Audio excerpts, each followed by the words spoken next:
అక్కడే ఉన్నారు సూర్యుడు, కశ్యప ప్రజాపతి, యమధర్మరాజు, ఈయన ఫ్యామిలీ మొత్తం. ఎవరు? శనేశ్వరుడి ఫ్యామిలీ ఇదంతా. సూర్యుడు తండ్రి కదండి, రవిపుత్రం యమాగ్రజం.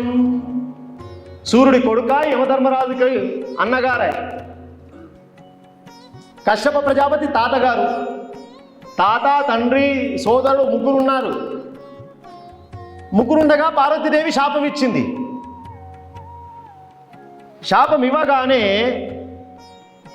కశ్యప ప్రజాపతి గారికి, తాతగారికి కోపం వచ్చింది. ఏమమ్మా, మా పిల్లవాడి తప్పేమున్నది దీంట్లో?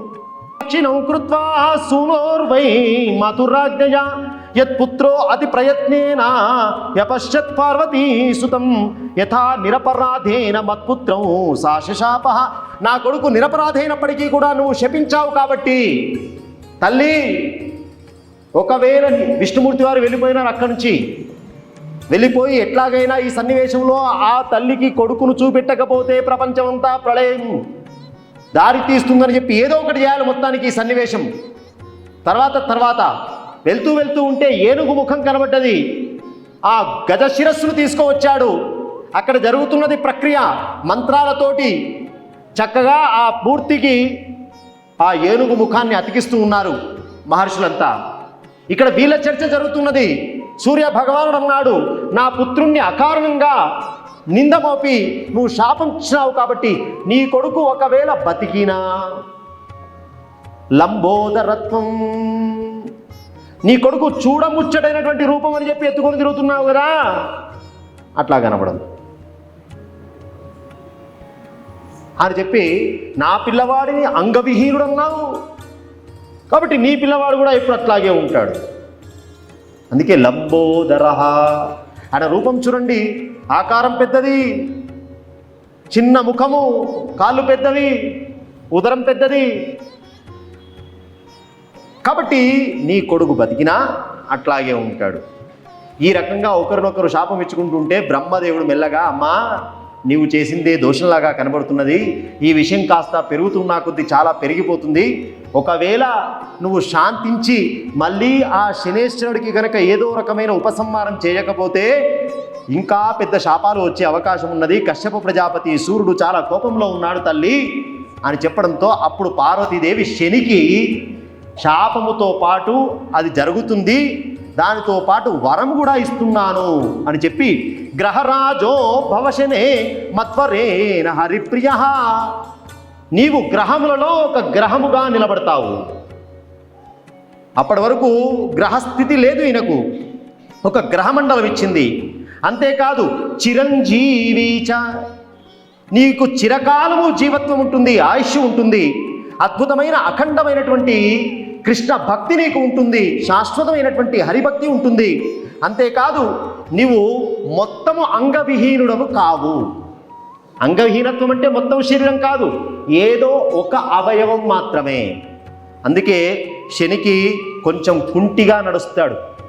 ఎందుకు గ్రహాలలో మెల్లని నడక అంటే ఆయన అందరిలాగా కాళ్ళు లేవు కాబట్టే, కుంటివాడు కాబట్టే మెల్లమెల్లగా నడుస్తాడు కాబట్టే ఆయన 2.5 సంవత్సరాలు పడుతుంది.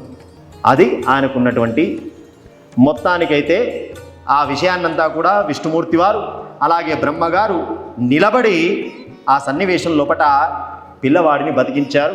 విఘ్నేశశ్చ గణేశశ్చ హేరంబశ్చ గజాననః లంబోదరశ్చ ఏకదంతః శూర్పకర్ణో వినాయకః ఏతాని అష్టౌచ నామాని సర్వసిద్ధిప్రదాని చ ఆశిషం దాపయామాస చానయామాస తాన్ముని.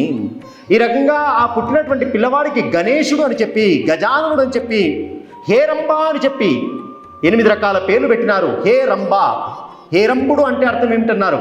హే అంటే దీనవాచకము, రంభ అంటే ఆనందాన్ని ఇచ్చేవాడు, తాను ఉన్నానని చెప్పి ఆశ్రయించి వచ్చిన వాడికి దీనులకు రక్షణ కల్పించేవాడు కాబట్టి హేరంబ అని పేరు. అలాగే విఘ్నేశశ్చ, విఘ్నాలకు అధిపతిని చేసినారు, గణాలకు అధిపతిని చేసినారు. శూర్పకర్ణ, ఏనుగు ముఖం తెచ్చిపెట్టినారు కాబట్టి గజాననుడు. శూర్పం అంటే చాట, చాటలాంటి చెవులు కలిగినటువంటి వాడు కాబట్టి శూర్పకర్ణ. వినాయక, వినాయక విశిష్ట నాయకుడు. లోకంలో నాయకులు ఎంతమంది ఉన్నా వినాయకుడు ఒక్కడే. గ్రూపులు ఎన్ని ఉన్నా, గణములు ఎన్ని ఉన్నా, పతి ఒక్కడే, గణపతి ఒక్కడే. నీ చిన్న గ్రూపుకు నువ్వు లీడర్ కావచ్చు, ఇట్లాంటి ఎన్ని గ్రూపులు ఉన్నా, ఎంతమంది లీడర్లు ఉన్నా, నాయకుడు ఒక్కడే, అదే వినాయకుడు అని చెప్పి ఆ పుత్రోత్సవంలో దేవతలంతా చక్కగా నామకరణం చేసినారు. తర్వాత కథ ఏం జరిగిందో రేపు సకాలంలో మనం మనవి చేసుకుందాం. స్వస్తి ప్రజాభ్య పరిపాలయంతాం న్యాయేన మార్గేణ మహిమహేషాః గోబ్రాహ్మణేభ్యః శుభమస్తు నిత్యం. లోకాః సమస్తాః సుఖినో భవంతు. అందరూ ఒక్కసారి చెప్పండి. శ్రీరామ రామ రామేతి రమే రామే మనోరమే సహస్రనామ తత్తుల్యం రామనామ వరాననే. గోపాలకృష్ణ భగవానికి హర నమ పార్వతీపతయే. హర హర మహాదేవ. సిద్ధాంత అవధూత చింతనం శ్రీ గురుదేవరత్న ఏడుకొండలవాడ వెంకటరమణ గోవింద.